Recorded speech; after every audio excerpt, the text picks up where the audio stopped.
Yo soy Lamparky y en esta ocasión vamos a hacer la revisión de casos clínicos que ya teníamos pendiente de urgencias en neumología.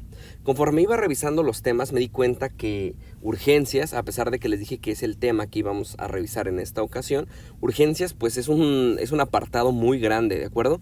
Entonces decidí hacer esta primera parte solo de urgencias de neumología, ¿de acuerdo? Lo que yo te voy a presentar en este video se va a basar en dos cosas. En una forma muy rudimentaria de aprendizaje basado en problemas, ABP, y de técnicas para contestar las preguntas del examen. En este video te voy a presentar casos clínicos de exámenes nacionales anteriores. Algunos los modifiqué intencionalmente para cambiar la intención de la pregunta o para una vez terminada la pregunta explicarte el porqué, ¿de acuerdo? Con esto lo que yo te voy a mostrar es muchas de las preguntas que forman el banco de este examen nacional. Este examen pues claramente tiene muchísimas miles de preguntas, entonces es difícil hacer un banco como tal. Existen algunas que se repiten de un año a otro, les modifican algún parámetro, en lugar de que te pregunten ahora un anciano de 80 años, la siguiente vez te van a decir un anciano pero de 82 años. Generalmente la intención de la pregunta siempre es la misma, ¿sale? Igualmente, lo más importante que te voy a mostrar en este video es el estilo de preguntas que se hacen. Es muy importante que aprendas ciertos truquitos que yo te voy a ir revelando a lo largo del video para que puedas contestar de la mejor manera. Y a su vez, otra cosa que vas a poder deducir a partir de esto es cuáles son los temas más preguntados, ¿sale? Igualmente, en donde sea pertinente te comentaré qué es lo que dice la guía de práctica clínica sobre estos temas y, como te digo, la técnica para responder estos exámenes, algunos trucos y cuál es el conocimiento indispensable mínimo que debes de tener para contestar estos casos clínicos, ¿de acuerdo? Muy bien, las instrucciones van a ser las siguientes. Número 1, pues yo te voy a dar el caso clínico, esa va a ser la parte del ABP, entonces tú vas a ir contestando. Estos casos clínicos los pienso hacer temporizados, idealmente no pauses el video. ¿De acuerdo? El ENARM contiene más o menos 450 preguntas. Para el tiempo que te dan para contestarlo, es más o menos como cerca de 1 minuto por cada una de las preguntas. Debes irte acondicionando este tiempo. Entonces, al final, si ves que te falta tiempo o algo así, tú mismo vete dando cuenta que probablemente en el examen nacional real igualmente te va a hacer falta tiempo. Entonces, tú mismo tienes que acelerarte si es que es tu caso, ¿de acuerdo? Y si no, pues igualmente te puedes dar cuenta que puedes ir tranquilo al examen nacional, ¿de acuerdo? Anota tus respuestas en una hoja blanca, van a ser 30 casos clínicos y al final del video haremos una retroalimentación, ¿de acuerdo? Entonces, vamos a comenzar el video. Una vez que te aparezca el caso clínico, vamos a empezar a contar el tiempo, ¿sale?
Muy bien, chavos, hasta aquí el examen. Vamos a hacer la revisión de las preguntas y pues nada más. Conforme ustedes vayan acabando de leer un caso clínico, esto les va a pasar cuando estén ahorita haciendo simuladores durante el ENARM, obviamente cuando ya estés realizando el examen como tal, e incluso en la residencia, cuando te sigan haciendo preguntas de casos clínicos. Una vez leyendo tu caso clínico, debes hacer una especie de síntesis del caso, de lo que te están preguntando. En este caso, la síntesis del caso es una femenino de 31 años que tiene como antecedente asma y alergia a la aspirina, tomó diclofenaco y tuvo una exacerbación de asma, ¿de acuerdo? Entonces, sus signos vitales a su llegada a urgencia te dicen que, digamos que el cuadro, pues, digamos que al menos tú puedes decir, pues no está muerta, ¿no? Y tampoco se está muriendo. No se está muriendo porque al aire ambiente está saturando a 96, tú ves que claramente tiene una taquicardia que es de 96, pero pues tampoco es tan alta, ¿no? Su TEA está normal, entonces pues hasta ahorita todo bien con ella, ¿no? Ella ganando como siempre la paciente. Entonces, ¿cómo clasificarías la gravedad de la crisis? Obviamente la opción A pues no es, porque ya te están diciendo que está descontrolada. Entonces te queda moderada, grave y paro inminente. La respuesta es claramente moderada. Y en cuanto a este caso, que es de crisis asmática, el truco es que sepas clasificar la gravedad de la crisis. Las últimas guías del GINA de este año, del 2020, la actualización, dice que la clasificación de la exacerbación de crisis es leve, moderada, severa y obviamente una que amenaza la vida, que sería el equivalente a paro respiratorio inminente, ¿de acuerdo? Entonces, esta segunda, la guía de práctica clínica, la más actualizada por decirlo así, que es la del 2017, usa el GINA del 2016, que aún seguía clasificando a la enfermedad, a la exacerbación como leve, moderada, grave y paro respiratorio inminente, o sea, en 4. Para este tipo de cosas muy frecuente, yo ya se los he dicho, para las cosas más frecuentes del país, aquellas que causan mucha morbimortalidad, siempre tienen que basarse en la guía de práctica clínica. Entonces, todavía la clasificación puede ser en leve, moderada, grave y paro respiratorio inminente, ¿de acuerdo? Por lo tanto, lo indispensable a estudiar para este tema es la clasificación de la gravedad de la crisis. Entonces, si te van a preguntar crisis asmática, lo primero que te van a preguntar es que clasifiques la gravedad de la crisis. Esa es la pregunta básica. Entonces, esta tablita te la tienes que saber, ya sea que la tomes del GINA de la última edición o de la guía de práctica clínica. Te recomiendo que esta sí la leas de la guía de práctica clínica, ya que, como te digo, es muy frecuente y lo preguntan. ¿Cuál es el tratamiento más rápido y eficaz para la exacerbación? Esta es muy fácil, los short acting beta 2 agonistas. Esta igualmente, todo eso viene en la guía de práctica clínica, ¿de acuerdo? El truco de esta pregunta es que a veces la pregunta no se refiere al paciente. ¿A qué me refiero? Si ves la pregunta te dice ¿cuál es el tratamiento más rápido y eficaz para la exacerbación de asma? Te están haciendo una pregunta general, no te están diciendo ¿cuál es el tratamiento más rápido y eficaz para este paciente? ¿Cuál es el mejor manejo para este paciente? Bla, bla, bla, bla, bla, bla, el tratamiento de este paciente. Es muy importante que leas, ¿de acuerdo? E identifique este tipo de preguntas. En este caso, la verdad es que si ves el cuadro clínico del paciente y lo que le tendrías que dar de tratamiento, pues igualmente la respuesta sería SABA. Sin embargo, esta pregunta no tiene nada que ver, por cómo está formulada, no tiene nada que ver con el paciente. Es muy importante que identifiques eso. Otra cosa que es indispensable estudiar es los fármacos antiasmáticos, su mecanismo de acción y efectos adversos, particularmente del salbutamol, bromuro, los antileucotrienos, el cromoglicato y los esteroides, ¿sale? La aminofilina, pues la verdad es que ya no se usa tanto, igual que la teofilina, entonces pues de ese sí estúdialo, pero más como histórico casi. Saberse las dosis en la La verdad es que no es indispensable, es poco frecuente que te lo vayan a preguntar. Sí te lo pueden preguntar, pero va a ser una pregunta o dos máximo, que la verdad es que no vale la pena para el tiempo que falta para el examen nacional. No vale la pena aprenderte todas esas dosis que vas a gastar muchísimo tiempo y que, te repito, muy probablemente no te vayan a hacer ninguna pregunta, y si te llegan a hacer una, va a ser una o dos y habrás perdido demasiado tiempo valioso en el que pudiste repasar otras cosas, ¿de acuerdo? En el siguiente, si la paciente además tuviera poliposis nasal, usted pensaría, pues la respuesta es el síndrome de Samter, ¿no? El síndrome Samter. Este síndrome se refiere a la exacerbación inducida por AINES, ¿de acuerdo? El síndrome de Kaplan es una neumoconiosis reumatoide, es decir, la existencia de artritis reumatoide más alguna neumoconiosis, ¿sale? La rinosinusitis, pues como sabes, puede o no tener una poliposis nasal, y la fibrosis quística, pues clásicamente da en niños más pequeños. En el cuadro clínico clásico te van a decir que además como antecedente tuvo aspiración de meconio, tuvo problemas para ganar peso y talla, infecciones de repetición por pseudomonas, todo eso, ¿sale? Entonces este no es ese cuadro clínico clásico, no es fibrosis quística. En un paciente con mal control de asma, el medicamento más eficaz para prevenir exacerbaciones, igualmente en esta pregunta no te están hablando del caso del paciente, sino en general, y la respuesta es corticoides inhalados. Eso lo dice la GINA de la actualización anterior, lo dice la guía de práctica clínica desactualizada, en los libros, todo, ¿de acuerdo? Esa respuesta es la más obvia. ¿Cuáles serían los valores esperados en su gasometría? Pues, ¿cómo contestarías esta pregunta? El truco, pues, es que requiere saber neumofisiología general básica. En sí, siempre que te hagan una pregunta que tiene que ver con una espirometría, básicamente están pidiendo que distingas dos cosas: el patrón obstructivo del patrón restrictivo. Entonces, en las obstructivas, claramente el problema pues es que no puede sacar el aire. Entonces, la fracción que va a expirar en el primer segundo, como está obstruida, la salida de aire pues obviamente va a estar disminuida.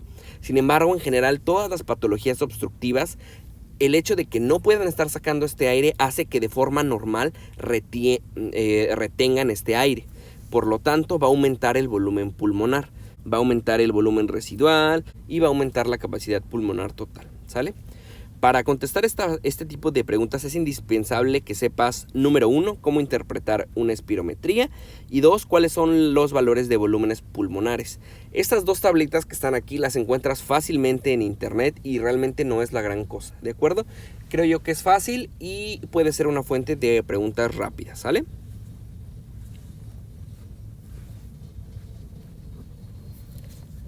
En este caso, te están diciendo en resumen que es un hombre joven, que lo balearon en el tórax, no tiene otras lesiones y solo tiene disnea y taquicardia.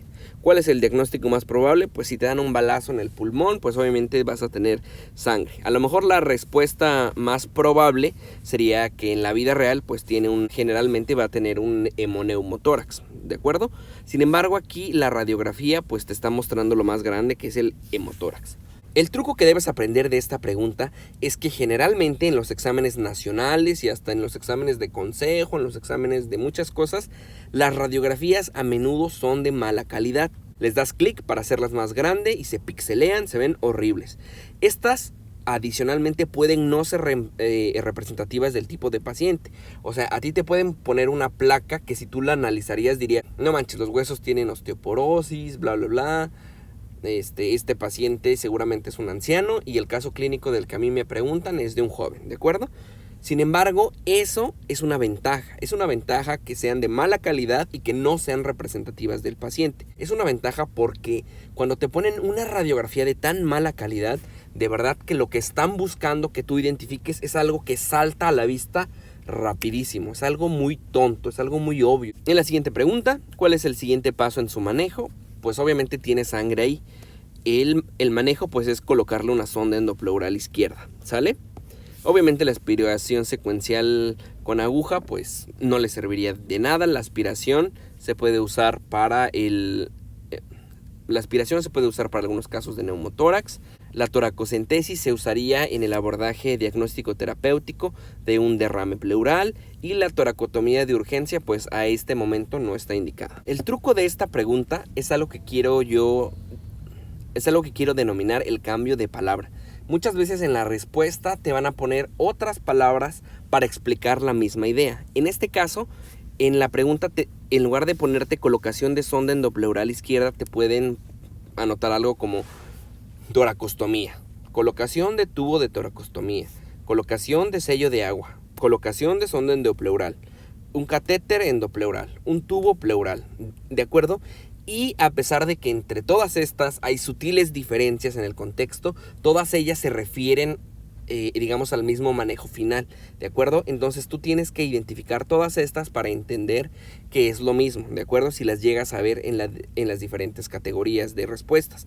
Para quienes nos dedicamos a esto de atender pacientes que llegan baleados, golpeados, accidentados y que tenemos que decidir si vamos a colocar una sonda endopleural o decidir si los pasamos a quirófanos para hacerles una toracotomía, entendemos cuáles son las sutiles diferencias entre ellas. Sin embargo, para quienes no se dedican a esto, pues entiendan que es básicamente lo mismo.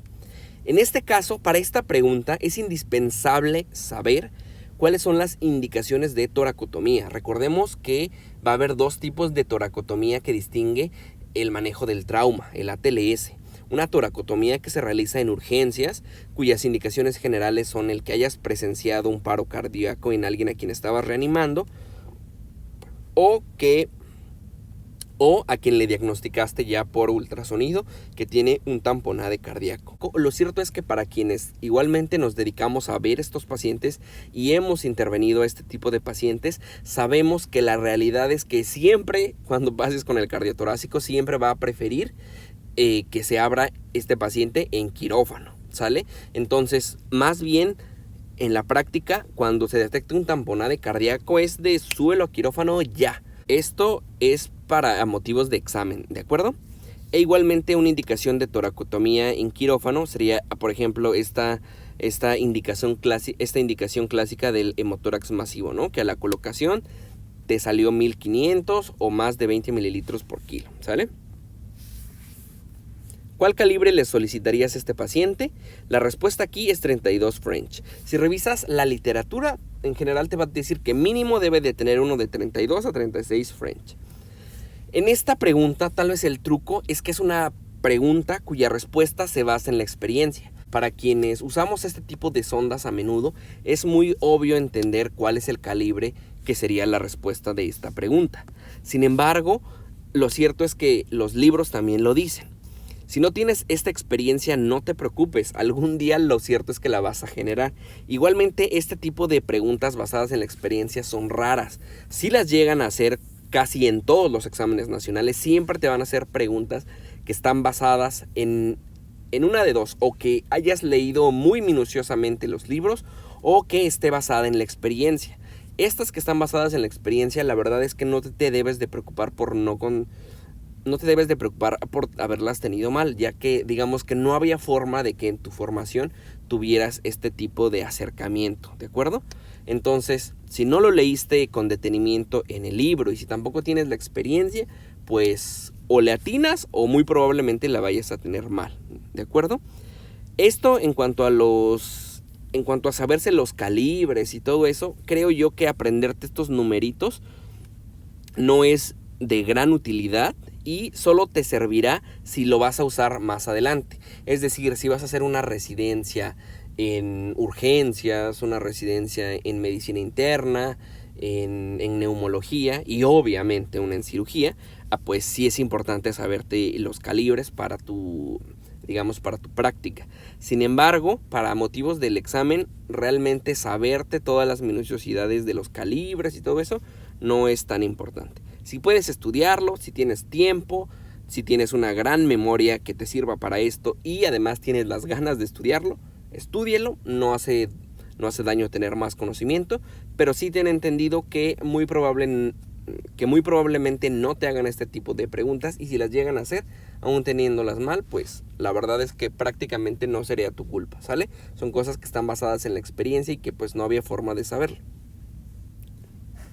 Al ENARM recuerda que debes presentarte estudiado, por supuesto, pero también descansado, confiado y tranquilo. Lo más importante es que tengas confianza en lo que tú ya sabes, ¿de acuerdo?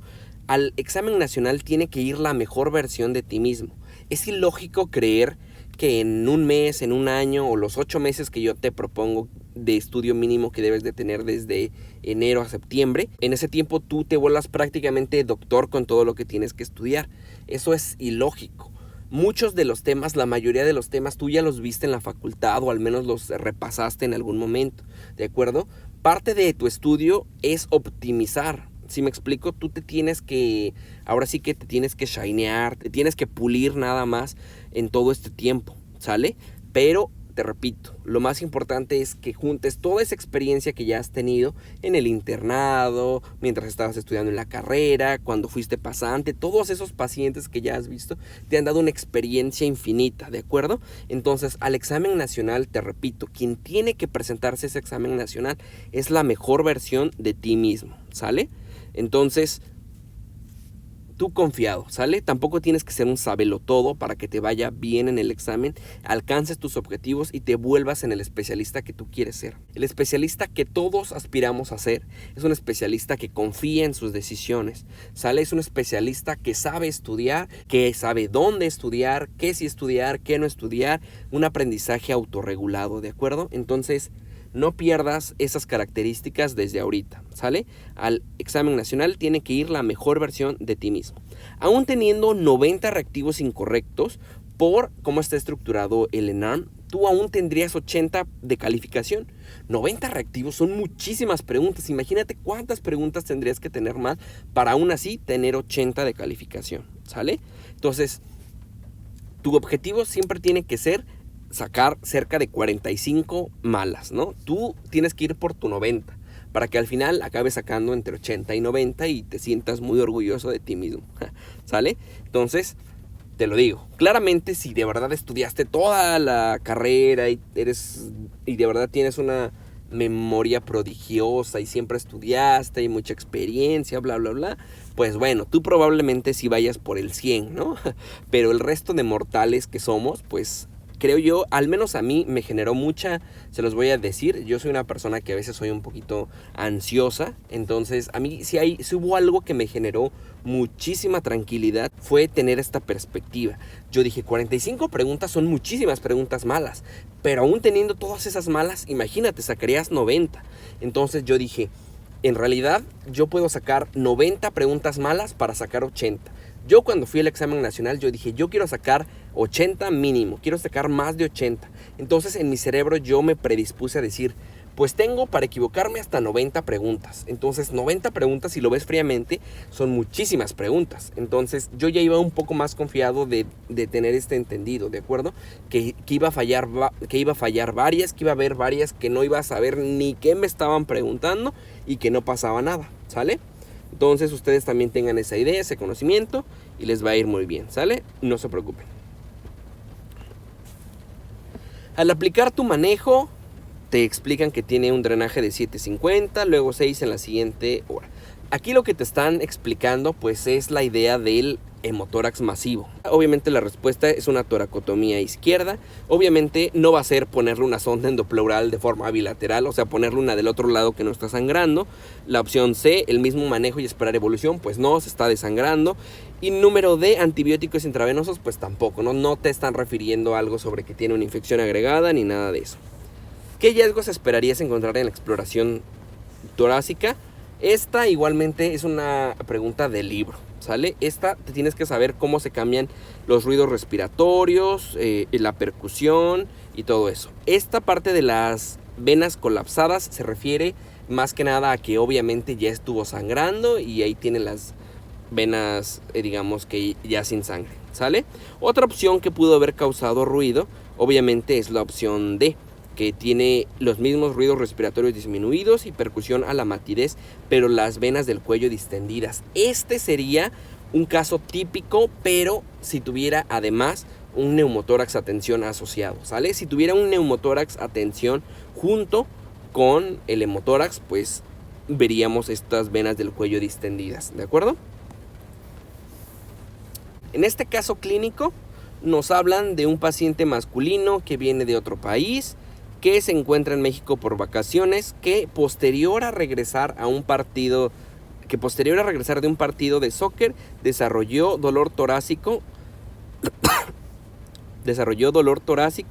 y disnea de medianos esfuerzos, que refiere que fuma, tiene estos signos vitales que relativamente podemos decir que están normales, y nos comentan un IMC de 18, ¿de acuerdo? Entonces pues está relativamente delgado. El primer estudio de imagen que usted indica para determinar el diagnóstico, pues la respuesta es una teleradiografía simple de tórax, ¿no? Una placa. En esta pregunta es muy importante identificar que generalmente cuando te hacen una pregunta en la que lo que te están diciendo es ¿cuál es el estudio inicial? Lo que te están preguntando a su vez es ¿cuál es el estudio más simple y básico? ¿Y cuál es el estudio de imagen más simple y básico? Pues es una radiografía simple, ¿sale? Casi siempre que pongan estudio inicial que le haría, se refieren a una placa, ¿de acuerdo? Igual en patologías abdominales, en ocasiones esa placa a veces no va a ser diagnóstica, ¿de acuerdo? Pero cuando te pongan estudio inicial casi siempre se refieren a eso, ¿sale? En ocasiones te van a decir cuál es el estudio confirmatorio, estudio para descartar. Cuando te ponen todo eso ya se refiere a un estudio sofisticado. Generalmente se van a referir al gold standard, ¿sale? ¿Cuál es el gold standard para diagnosticar X o Y patología? ¿Sale? Lo más importante es que leas bien, ¿sale? El diagnóstico más probable de este paciente pues es obviamente un neumotórax espontáneo primario, un infarto agudo al miocardio. La verdad es que no tiene factores de riesgo, no te están comentando el dolor típico ni nada de eso, ¿sale? El tromboembolismo pulmonar igualmente, particularmente para el caso de tromboembolismo pulmonar, casi siempre también la pregunta es súper obvia. Siempre te ponen algún factor de riesgo clásico. Que si recién estuvo operado, que si tuvo cáncer hace poco, que si toma anticonceptivos, que si ya tuvo un antecedente de dolor, que si ya tuvo un antecedente de trombosis venosa profunda en la pierna, bla, bla, bla, ¿sale? Y la opción D, un neumotórax espontáneo secundario a tuberculosis, pues tampoco, ¿sale? Algo que nos comentan igualmente en el caso es que viene de Estados Unidos, un país en el que la tuberculosis pues no es endémica, ¿sale? Lo que les digo, este es un caso de neumotórax espontáneo primario. El cuadro típico o la idea principal del caso es lo que pasa en la realidad. Quienes nos dedicamos también a colocar sondas endopleurales para este tipo de patologías, sabemos que este cuadro del libro se cumple casi, sí, en la práctica se cumple totalmente. Es un hombre joven, generalmente es un chavo como en los 20s, generalmente es delgado, alto y alguna vez fumó o fuma ocasionalmente y tuvo un dolor pleurítico súbito, ¿sale? Es súper frecuente además que el chavo venga casi que con la playera del Atlas, ¿no? Así súper pambolero el chavo. En ocasiones puede o no tener algo que ver eso, pero de verdad es que los casos que yo he valorado, todos traían de verdad su playera de que habían jugado o que les gustaba el fútbol. Entonces este cuadro sí es clásico, ¿sale? Los hallazgos que esperarías encontrar en la exploración física sería la opción B. En cuanto a esta pregunta, es súper importante que es lo indispensable que tienes que estudiar son las diferencias a la exploración física de los síndromes pleuropulmonares. Igualmente en internet hay un buen de tablitas, prácticamente todos los libros de neumo tienen esto, todos los manuales tienen estas columnas de diagnóstico diferencial. Esta tabla te la tienes que saber de memoria, sale totalmente aprendida, ¿de acuerdo? Es uno de los elementos más importantes para contestar esta parte de neumología. En este caso, te hablan de un hombre de 32 años que tiene 3 semanas de fiebre, tos no productiva, tiene síntomas de ataque al estado general, escalofríos, dolor de cabeza, mialgia, artralgia y dolor de pecho. La radiografía te muestra linfadenopatía mediastinal y en la exploración hepatoesplenomegalia y eritema nodoso. Y a él dice que le gusta climbing, hiking and spelunking. ¿Cuál es el diagnóstico más probable? La respuesta es histoplasmosis. En esta pregunta hay algo que quiero contestarte. El truco es conocer las palabras en inglés. En el examen nacional del 2018 hubo muchísima controversia con esta pregunta, ya que en sí la respuesta se basaba en que practicaba esto que es spelunking. Como saben o no saben, spelunking es una palabra que es similar como a caving, que es como que te gusta la espeleología, que te gusta ir a las cuevas y todo eso, ¿sale? Generalmente las preguntas que están hechas en inglés son preguntas fáciles y directas, es decir, el cuadro es muy obvio, pero a veces es una pregunta, a veces es una palabra la que cambia y cambia el contexto de la pregunta, ¿sale? El contexto del caso clínico. En ese examen nacional del 2018 que venía el caso clínico sobre spelunking, que era una histoplasmosis, como te digo, hubo muchísima controversia, todos en las redes sociales estaban quejando, Twitter estaba lleno de las quejas clásicas de no, pero es que me preguntaron esto, me preguntaron aquello, y aparte había una pregunta que se basaba en la respuesta en eso, bla, bla, bla, ¿sale? Entonces, sí es importante que te sepas cierto tipo de palabras.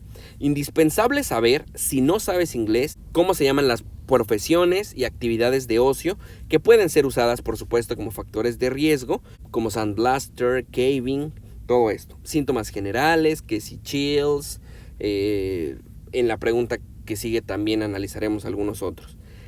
Sin embargo, la mayoría de palabras que te vienen en inglés, lo cierto es que son cognados, es decir, te van a venir artralgia, esplenomegalia, hepatomegalia y todo esto, ¿no? Linfadenopatía mediastinal, es obvio, ¿no? Entonces, lo cierto es que la mayoría son cognados, pero hay una que otra palabra, pues, que cambia todo. La mejor forma de preparar esta parte, pues, es que leas libros en inglés. Ebooks, artículos, guías internacionales, todo esto, ¿sale? The best treatment for this patient, el mejor tratamiento para este paciente es anfotericina liposomal. Entre la liposomal y la desoxicolato, pues tú sabes que la liposomal es, digamos, menos nefrotóxica, ¿de acuerdo? Entonces, si la tienes, claramente es más cara, pero si la tienes, pues debes usarla. Esta pregunta, ¿el gold estándar para el diagnóstico de esta patología es? La respuesta es cultivo. Como en todas las patologías infecciosas, para que tú, digamos, el ideal para confirmar que tienes la patología es que tú puedas cultivar ese microorganismo, ¿sale? Pero esto es en general, esto es prácticamente para todas las enfermedades infecciosas, ¿sale? Si te llegan a preguntar el gold estándar para cualquier enfermedad infecciosa, la respuesta siempre va a ser cultivo. Esto a diferencia de si te preguntaran cuál es el más usado, ¿sale? El más usado en ocasiones no es el cultivo. Existen muchos microorganismos que obviamente para cultivarlos es muy complejo. Requieren medios de cultivo especiales, obviamente su tasa de reproducción no es tan rápida, entonces no es práctico para diagnosticar esta patología cultivarla, ¿de acuerdo? Pero si te llegaran a preguntar en una enfermedad infecciosa, el gold standard para todas las enfermedades infecciosas es un cultivo, ¿de acuerdo? Pero si te llegan a preguntar cuál es el más usado, cuál es el método más rápido, bla, bla, bla, generalmente se refieren a otra cosa. En este caso, la respuesta, si te preguntaran cuál es el más usado, sería un ELISA urinario o sérico para detectar el antígeno polisacárido, ¿sale? En este es un caso clínico de un niño de 4 años que llega a urgencias porque tiene fiebre y dificultad para respirar. Ha estado sano desde que nació, tiene su esquema de inmunización completo. Esta mañana el padre notó que de forma súbita se puso como intranquilo, estaba babeando más de lo normal, cuando llega a urgencia se ve tóxico, le cuesta respirar, está sentado erguido, tiene el cuello en hiperextensión, la boca abierta, tiene fiebre, igualmente está respirando pues muy rápido, su pulso está muy acelerado, su TEA está normal y satura el aire ambiente al 100%. Y aquí nos muestran la radiografía lateral. Igualmente esta radiografía solo hay algo que tienes que ver, ¿sale? Y obviamente en esta tienes que ver este signo que se ve ahí en la columna de aire, que es el signo del pulgar, ¿sale? Que corresponde obviamente a la epiglotis inflamada, ¿sale? El croup y la bronquiolitis clásicamente dan en niños que son más chiquitos. Este tiene 4 años. Y la aspiración de cuerpo extraño pues no tendría por qué darte fiebre, si es que sobre todo te está diciendo que el cuadro acaba de comenzar en ese mismo día, ¿sale? En este caso, la mejor forma de preparar la parte de inglés pues es leer en inglés, pero durante la carrera. Que leas artículos, que leas digamos que la literatura que sea el libro base de la materia lo leas en inglés. Generalmente también estos libros que son el textbook más actualizado, generalmente la edición más nueva está en inglés, no está en español. Entonces, si te gusta leer en teoría lo más actual, que ya sabemos también que los libros no son muy actualizados, de por sí tienen cierto retraso, pero si quieres leer la edición más actual, pues léela en inglés, además de que te va a servir para practicar, ¿sale? Igualmente indispensable que sepas cierto tipo de palabras claves. Fuzzy, flushed y drooling, ¿sale? Que sería como... Fuzzy es como... la mejor traducción que yo entiendo es como irritable. No sé cuál sería la palabra. Es así como cuando un niño como que se pone... como que siempre quiere que lo estés cargando. No sé cómo sería chipil. O no sé, allá anótame en la cajita de comentarios cómo le dices tú a un niño que de pronto se pone así como llorón y que nada más deja de llorar cuando lo cargas o algo así. No sé cómo explicarlo. O sea, que está llorón, pues. Flushed es como que está sonrojado, así como enrojecido más bien. Y drooling es que está babeando, ¿sale? O sea, si pones drooling así en tu buscador de Google, una de las primeras imágenes que te va a aparecer es la que te pongo aquí del niño babeando. Entonces, te repito, mi mejor consejo es estudia, lee desde la carrera. Allí en la cajita de comentarios luego me escriben muchos estudiantes de medicina. Les mando saludos a todos. Y mi consejo es que desde ahorita en el semestre que vayas empieza a leer en inglés. Antes de que te des cuenta ya vas a tener un vocabulario muy extenso de palabras para que cuando de verdad llegue esta parte de inglés no tengas ni que prepararla, ¿sale? ¿Cuál sería el siguiente paso en el manejo? Si lees la guía de práctica clínica, si lees el Up to Date, si lees alguna guía internacional de pediatría, obviamente en estos pacientes lo más importante es controlar la vía aérea. La opción A, darle antibiótico de amplio espectro. Sí, claro, es parte del tratamiento, pero este paciente está a punto de que se le cierre la vía aérea y ya valiste berch. Entonces hay que intubarlo, ¿de acuerdo? Observación, pues no, este güey ya se está muriendo. ¿Cómo lo vas a ver nada más si le vas a poner ahí oxigenito por sus puntas nasales? Pues no. Y pues los glucocorticoides no tienen ningún lugar en el manejo de la epiglotitis, ¿sale? El tratamiento específico de primera elección, pues cuando te pongan en la pregunta la palabra tratamiento específico, ahora sí, igualmente que cuando hablamos de las radiografías, cuando te dicen tratamiento inicial se refieren a algo general, pero cuando te dicen tratamiento específico se refieren ya, hablando específicamente de enfermedades infecciosas, se refieren ya al antibiótico, ¿sale? A qué es lo que le va a dar a la patología como tal, ¿sale? Y aquí, igualmente, si lees la guía de práctica clínica de epiglotitis, igualmente si lees algo actualizado como el Up to Date, Medscape, todo eso, te van a decir que el tratamiento es ceftriaxona, ¿de acuerdo? La doxiciclina, el ciprofloxacino y la ceftazidima, pues no. El mecanismo de acción del medicamento escogido es... La respuesta es la opción D, por supuesto. La síntesis, inhibir la síntesis de pared celular uniéndose a los PBPs. Aquí yo llegué a ver en este tipo de preguntas, igualmente cuando las llegué a comentar con alguien más, es que muchos a menudo se equivocaban y ponían la opción A, inhibir la síntesis de proteínas de pared celular. Particularmente cuando estás muy estresado, ansioso y todo lo quieres hacer rápido, tratas de contestar rápido. Entonces, si alguien leyera esta pregunta tratando de contestar rápido, podría confundirse en la opción A y decir, inhibe la síntesis de proteínas de pared celular.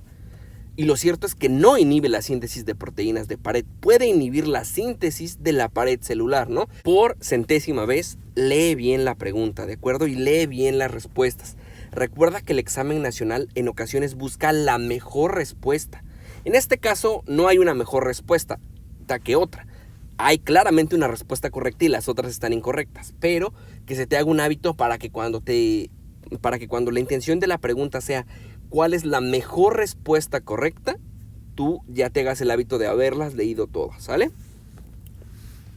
Si el padre del niño te dice que no lo ha inmunizado porque la que lo inmunizaba era su mamá y este güey ya se desobligó de todo, ¿cuál sería la etiología en que sospecharías? Pues obviamente Haemophilus influenzae tipo B, ¿sale? Ese sería, actualmente como sabes, la infección por Haemophilus influenzae tipo B respecto de lo que era hace algunas décadas, pues ha disminuido demasiado, principalmente con la aplicación de la vacuna, ¿no? Siempre que te den ese antecedente de que no lo vacunaron, Haemophilus influenzae es la respuesta correcta. Haemophilus influenzae tipo B, ¿sale? ¿Cuál es el esquema de vacunación? Esto es súper importante que te lo sepas, ¿sale? Esta es otra de las tablitas que te tienes que saber, que vienen en internet y te la tienes que saber de memoria, ¿sale? Esta es la del esquema de vacunación. Esta obviamente se refiere a la vacuna pentavalente acelular. ¿Cuál es el esquema que se recomienda para esta? Pues es la de 2, 4, 6 y 18 meses de edad, ¿sale? Esta de al nacimiento, 2 y 6 meses de edad, por supuesto que se refiere a la de la hepatitis B. La 2 y 4 meses se refiere a la del rotavirus. Y la de 1 y 6 años pues se refiere a la SRP, ¿sale? Para este caso, el truco siempre es importante que para todas las preguntas de infectología, siempre es súper importante el antecedente epidemiológico, ¿sale? El que te hayan comentado que no estaba vacunado, tú inmediatamente dices HIV, ¿sale? No inmunizado, hemófilos.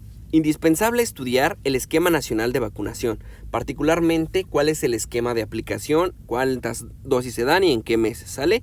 Los efectos adversos generales también. Los temas de infectología pediátrica, como sabes, son muy preguntados. Entonces, estos sí los tienes que saber muy bien, ¿sale? Epiglotitis, laringotraqueobronquitis, bronquiolitis, croup, neumonía. Esos temas son básicos, eso los tienes que saber muy bien. Y si existe guía de práctica clínica de ellos, lo que dice la práctica clínica, la guía de práctica clínica es lo más importante. El caso clínico 6, en este te hablan de un masculino de 25 años de edad que tuvo una cirugía grande, una reparación abierta de fractura femoral, que tuvo un accidente en motocicleta, tuvo un posoperatorio posterior al cual de forma súbita tuvo dolor torácico pleurítico, tos y bueno, aquí no lo ponen, pero seguramente tuvo disnea, ¿no? Su TA está normal, aunque con tendencia a la baja, tiene una frecuencia cardíaca elevada, un taquicardia, taquipnea, su temperatura está normal, está empezando ya a desaturar y a la exploración tú lo ves taquipneico, taquicárdico, ansioso. ¿Cuál es el diagnóstico más probable? Pues lo que ya... perdón, ya me confundí yo. En la pregunta dice, de acuerdo al diagnóstico más probable, es decir, no te están diciendo cuál es el diagnóstico, pero te están diciendo con el diagnóstico cuál sería el estudio más útil a realizar en este momento. Pues obviamente el cuadro en general es el cuadro de una tromboembolia pulmonar, ¿sale? Entonces siempre es importante que tengas en cuenta para este caso de la tromboembolia pulmonar, siempre debes de tener en cuenta los factores de riesgo, ¿sale? Esta famosísima escala de Wells o la de Wells modificada, siempre esta también es otra de las tablitas que te tienes que aprender de memoria, ¿sale? Si el estudio resulta positivo, que tendría que ser más de 500 nanogramos por mililitro, creo que es, el siguiente estudio confirmatorio a realizar es obviamente una angiotac, ¿de acuerdo? ¿Es la piedra angular del tratamiento para este paciente? Esta pregunta pues está regaladísima, ¿no? Obviamente el tratamiento es anticoagular, ¿de acuerdo? Sin tratamiento, antes que nada, se me olvida.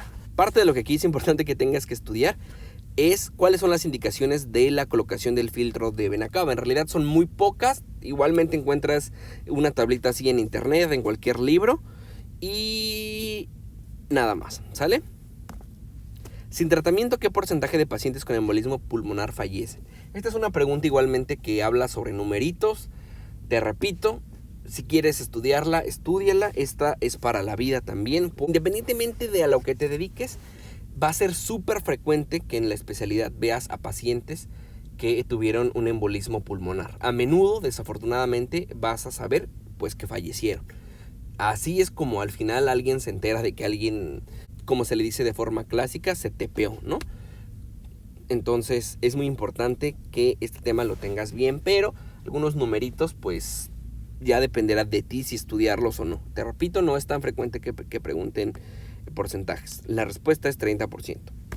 El hallazgo gasométrico más característico de esta enfermedad es una hipoxemia, hipocapnia y alcalosis respiratoria, ¿sale? Esta respuesta se deduce estudiando la fisiopatología de la enfermedad, particularmente de esta enfermedad de la tromboembolia pulmonar. Sí estudia muy bien la fisiopatología, porque en ocasiones cambian mucho las preguntas y son detallitos. Entonces, bien la fisiopatología. El hallazgo electrocardiográfico más frecuente en embolismo pulmonar, ¿cuál es? Aquí otra vez, antes de la respuesta, recuerda que lo que te está preguntando aquí es cuál es el hallazgo más frecuente, no el más clásico, no el que tiene más sensibilidad, no el que tiene más especificidad, no el que te va a ayudar más al diagnóstico. ¿Cuál es el más frecuente? El que le haces a todos, electrocardiograma a los que se tepean, y ¿qué es lo que vas a encontrar? La respuesta es taquicardia sinusal. Esa es la respuesta correcta y es el hallazgo más frecuente. ¿De acuerdo? Si te llegaran a preguntar cuál es el hallazgo más típico, más clásico, ni siquiera sería el hallazgo patognomónico, porque en realidad ese se puede presentar en otras patologías igualmente que causen sobrecarga. Igualmente las ondas P altas en D2 y el bloqueo de rama derecha, ambos se pueden presentar en la embolia pulmonar. ¿De acuerdo? Sin embargo, la pregunta aquí te están diciendo cuál es el más frecuente, ¿sale? Entonces ahí solo hay una respuesta y es taquicardia sinusal, ¿sale? La más frecuente.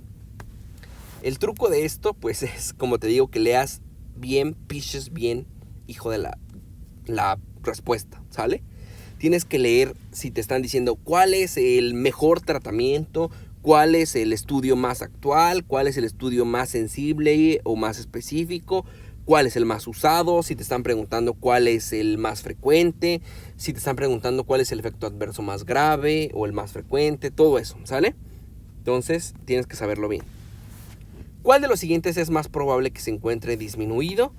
La respuesta es el compliance pulmonar. Te repito, tienes que leer la fisiopatología de la tromboembolia pulmonar, particularmente si vas a especialidades como las que te acabo de describir: medicina interna, urgencias, cirugía, neumología. Híjole, esta es más que básica, ¿de acuerdo? Y te va a servir muchísimo. En el PUEM del R1 te llegan a preguntar mucha fisiopatología y la tromboembolia pulmonar pues no es la excepción, ¿de acuerdo? Entonces, tromboembolia pulmonar, lee fisiopatología.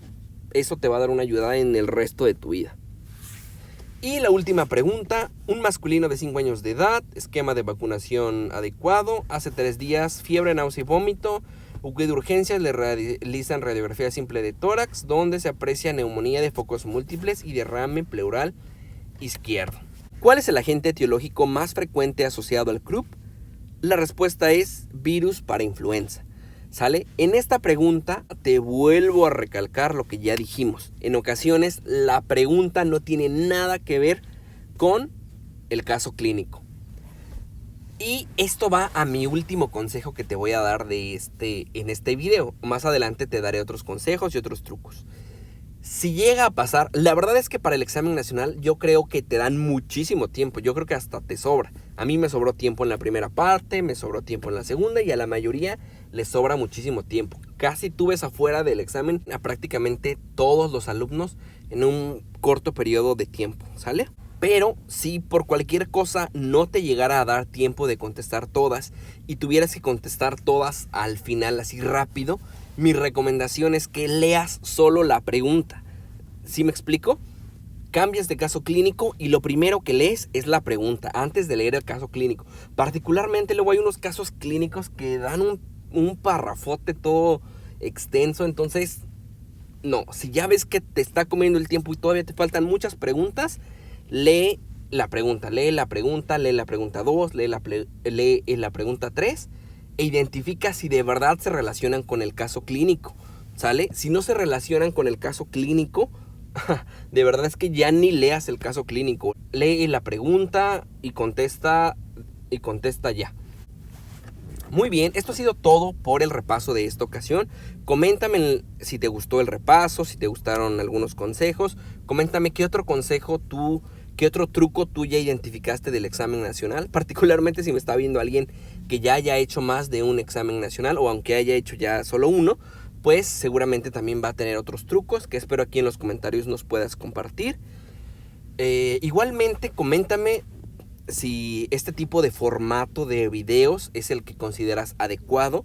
Yo inicialmente planeaba ponerle muchos más casos clínicos, pero la verdad es que ponerle más casos clínicos es hacer el video muchísimo más largo, ¿de acuerdo? Entonces coméntame qué es lo que tú piensas, si te gustaría que hubiera todavía más casos clínicos. Yo creo que 30 preguntas por sección, yo creo que está bien, ¿sale? Igualmente coméntame qué materias te gustaría que repase en el siguiente video. Igualmente las respuestas que están comentadas más frecuentemente o más rápido en lo que hago la realización del video, pues serán tomadas en cuenta. No se te olvide darle like, suscribirte y activa las notificaciones con la campanita para que te llegue el video justo cuando yo lo publique. Esto ha sido todo, yo me despido, no sin antes recordarte que espero que estés estudiando ya tus 5 horas nalga al día que te tocan, que estés usando tu simulador para que repases el tipo de preguntas y que leas artículos o manualitos en inglés para que se te haga este vocabulario. Esto en caso de que no lo hayas estudiado en la carrera. Si lo hiciste en toda la carrera, pues tú ya... La verdad, no pierdas tiempo preparando alguna parte de inglés, ¿no? Sigue usando tu simulador y tus horas nalga. Yo soy Lamparky y nos vemos en nuestro siguiente video.